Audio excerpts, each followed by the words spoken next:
Hello. Hello, hello. Welcome back to another live stream. I've got myself, Mateo, one of the co-founders of 3DQ, and I'm joined again by Leah, like last week. And then behind the camera, we've got Steven as well. All right, so I guess as people come in, why don't we talk about a very exciting, very frequently requested feature for Quinly. Seems pretty obvious, actually. Today we'll be talking about live feed, so PyCam and webcam support coming out very soon in the Quinly UI. Yeah, and we'll be going through, today we'll be setting it up with a PyCam, but this we'll talk about it later. The feature works with other webcams. Yeah. Leia's working on some of the future stuff with this PyCam, but she also helped set up the streaming capability. And pretty much this is kind of our, I guess, monthly sort of software update that we're doing. So you can expect to see this very soon. I mean, this is in the final stages of testing. Yes. And then there are a couple other features that'll be bundled into the next update. So all this being said, we're working very hard with everyone here at 3DQ, but also talking with you guys in the Discord and getting feedback from all of our users to make sure that Quinly is kind of the all-in-one go-to package for automated printing.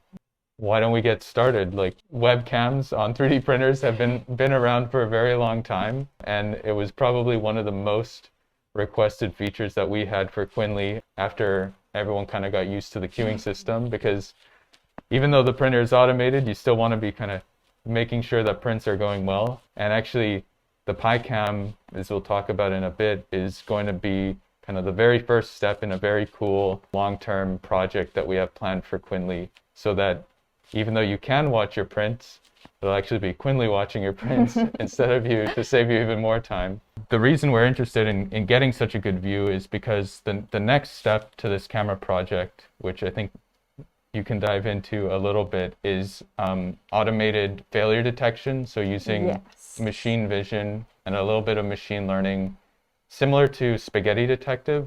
We're working on a model to be able to detect failures as they happen and then integrate that with the rest of Quinly so that things like your queue and, like, in the future when you have multiple printers connected, everything can sort of respond dynamically to any sort of failure detection, and it can, like, warn you, prevent filament loss, prevent damage to the printer.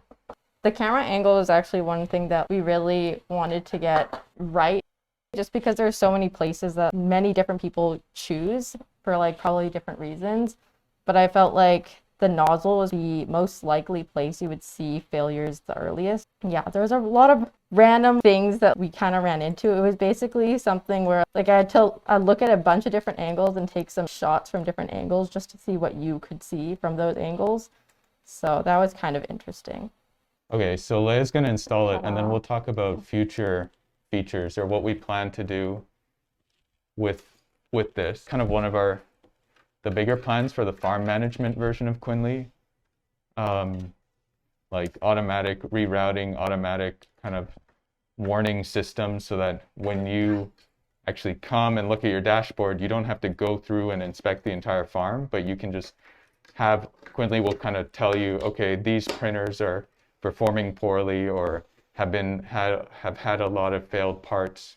I mean, you pretty much don't have to spend any time. You know exactly what has to be fixed in a print farm, and I think that's, like, where a lot of time gets lost, because we do run kind of 50 Ender 3s in-house, and we ran them without automation and then with Quinly automation, and now we're kind of looking, okay, where's a lot of time being lost? And a lot of time, I think, in a lot of print farms is lost doing maintenance. And on a printer, you don't tend to do preventative maintenance. You just tend to, like, things will fail, and then you have to find out which printers are failing and then go run maintenance on them.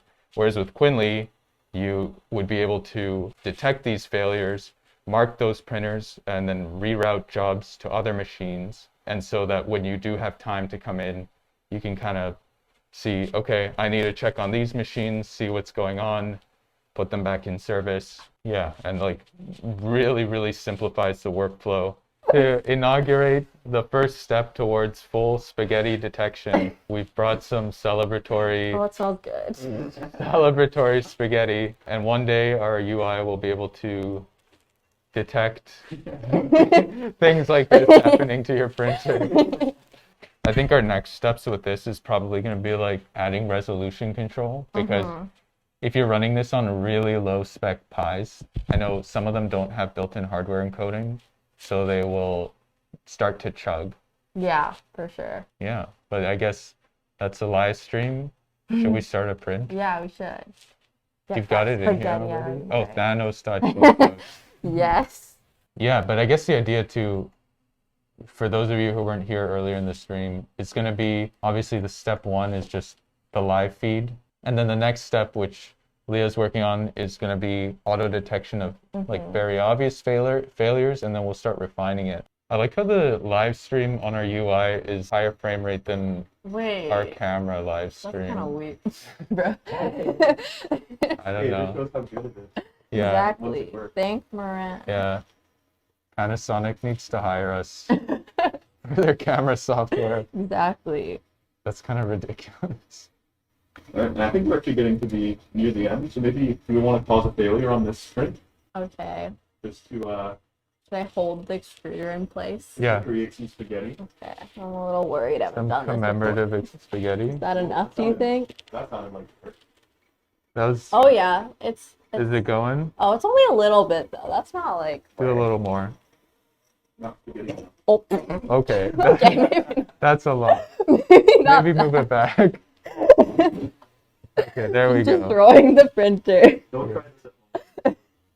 Cool. Okay. Well, I guess that's kind of the end. We plan on releasing this actually. So what we've done is, because we got this done first and the new UI is still in progress, we plan on releasing an intermediate update that's got the PyCam and USB webcam features all put together. Yeah, and I mean, so you should expect to see that soon.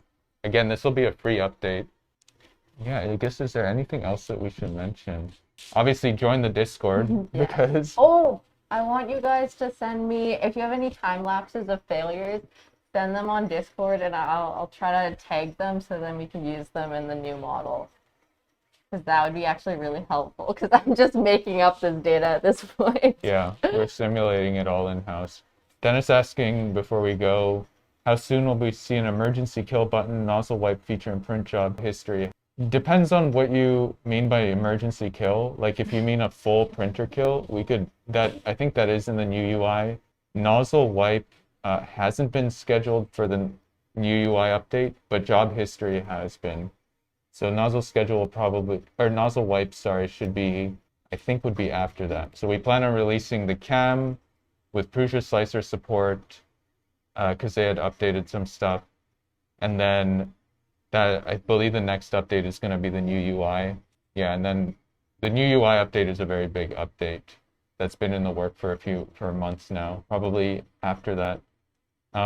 Definitely post, we record all the feedback from here, but definitely get involved in the Discord, because we get a lot of feedback and a lot of like what we should be working on next directly from our customers. So would suggest joining the Discord. Yeah, and then I guess we'll see you next week on the stream again. So make sure to subscribe. And if you think this is interesting, also make sure to like the video. Yeah. Yeah. Yeah, we'll be, so this new UI update that we've been working very hard on, we will be showing a preview of that. Yes. And also, this is going to be like a sneak announcement here. But we're Oh, planning on right. supporting a new printer in 2 weeks is Yeah. when we're officially launching it. But if you've got a Prusa Mark III, Quinly will be available for you Yes. very soon. Right. We are allowed to announce that now. Yep. Yes, we're very excited. It's been in beta for a couple months now. Yeah, so keep an eye out on that. That's why you should subscribe, so that you don't miss that notification about the Quinly for Prusa and then the new UI walkthrough next week. Yeah. Cool. All right. Well, thank you all for joining us. Guess we'll see you next week. See you guys. Bye.